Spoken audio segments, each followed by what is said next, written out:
角度啊、位置的话，其实这里有一个 monitor， 点下去它有一个 robot position， 这个，那进去里面的话有 Cartesian， 就是卡式坐标。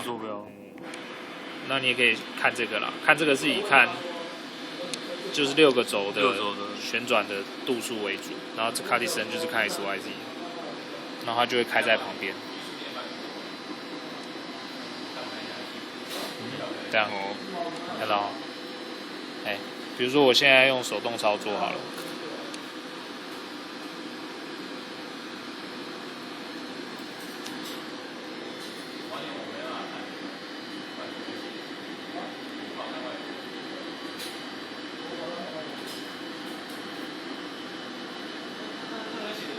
不好意思，那个 focus 被移到这里了，我发现，所以我要移回我的程式，我才可以手动。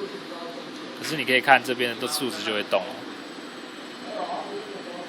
有。对，所以你可以用这个，你可以开着这个在这边去看一下，监看一下你现在，比如说你想要动到什么位置啊，你可以直接给它 XYZ。可是你可以，可是 XYZ 到底是多少？你可以从这里查。可以从这里查。那可以查相对的。对。OK， 这些都基本的啦。